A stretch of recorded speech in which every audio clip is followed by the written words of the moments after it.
Hello, Cecil County and the world. Welcome to Cecil TV. Again with us tonight. Back again, just like last year, Matt Stauffer, president of the Cecil County Farm Museum. What's going on at the museum? Good to see you again. Good to see you. Well, it's that time of year. It's October, so it's our annual Heritage Day this Saturday, the 19th from 10 to 4. And if you're not familiar with Heritage Day, a number of years ago we called it our Apple Butter Festival because that is a main attraction of the day, where we have open kettles, wood fires underneath of them, cooking the apple butter, and then we'll can it throughout the day. And that's not a half-hour job. No, we actually, on Friday, we peel and core and chop up and grind the apples, and then some diehards like myself get up and start fires about 2 a.m.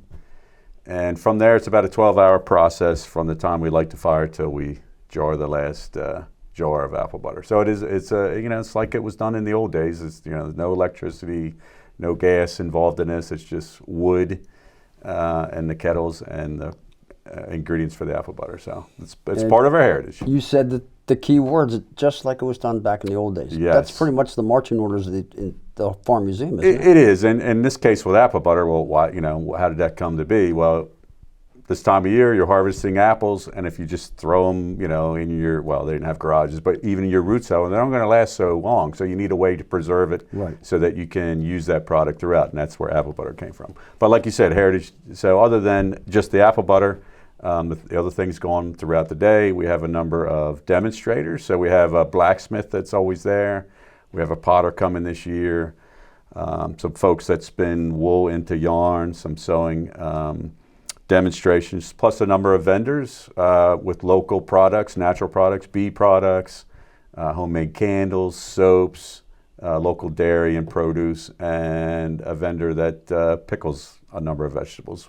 She'll be there. And Mom's for sale too, right? And Mom's, yeah, school technology. So if you're not familiar with the Farm Museum, we have 8 acres that we lease from the county school system right in front of the School of Technology on Appleton Road, right down the road from Milburn's Orchards.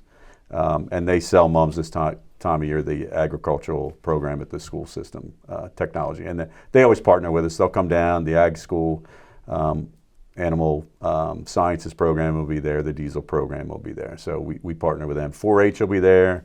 Doing activities for the kids. We have hay rides. It's just a great day. So it must be a pretty hefty admission price to get into all No, this. we are a nonprofit, so we always accept donations, and I'll get into that in a minute. But no, we don't charge for the day.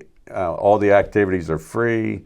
The museum's open, so if you haven't been through our museum, now would be a great time to go through it. You don't even have to be from an agricultural background, because we have some what we call rural life displays, where we have a general store, kitchen from the 1930s, a parlor, which, living room, they don't call them parlors anymore, and a one-room schoolhouse display. So all those displays will be open, and all the other activities are free. Like I said, we have wagon rides for the kids. Usually there's face painting going on. And some other games that the 4-H programs put on. Like a hayride for the kids. Yes, a hayride, and adults too. We don't turn anyone away. So you're selling the Mums.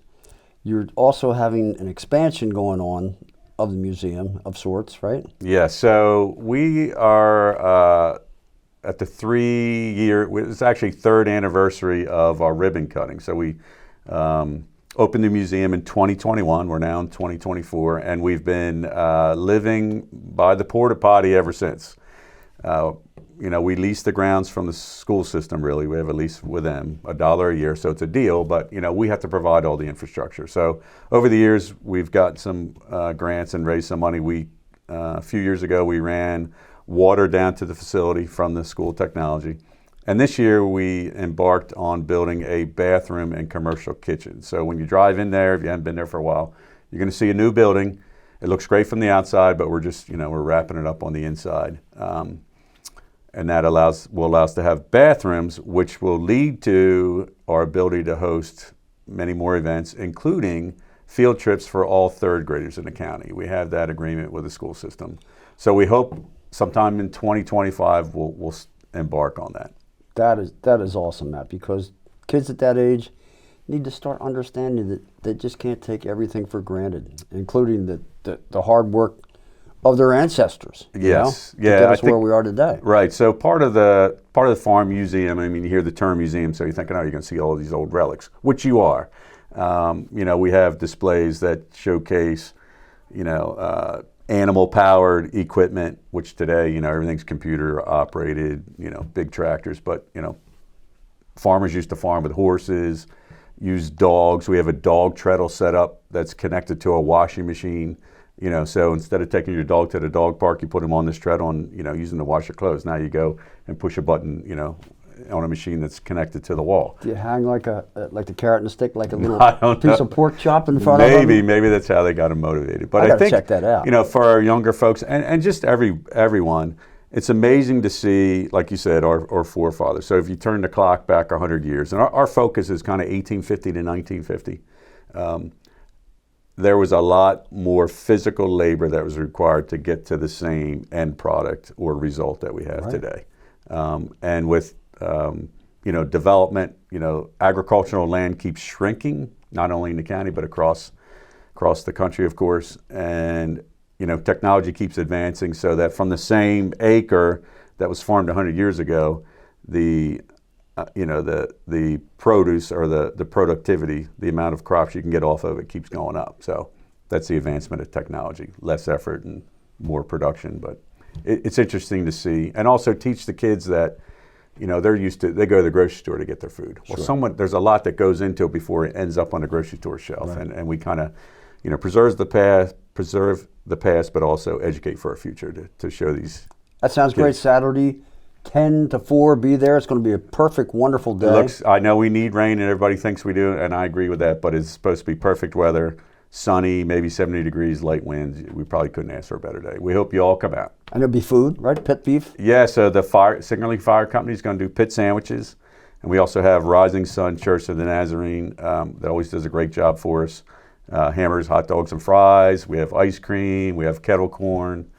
So we hope you come on out. And folks can buy apple butter to take home? Yeah, so even if, we start at 10, we won't be canning it by 10, but some of us we made a batch last week. So we have, 550 pints ready to go. If you want to show up and buy them all, feel free. But yeah, we'll have plenty of apple butter to sell throughout the day. We also have a bake sale tent. Nice. A lot of our folks, homemade baked goods, so that's always a plus. Apple cider. And anything you can want. So you won't leave hungry. Sounds great, Matt. Can't wait. Thank you. All right, thank you. Appreciate it. Great to see you again.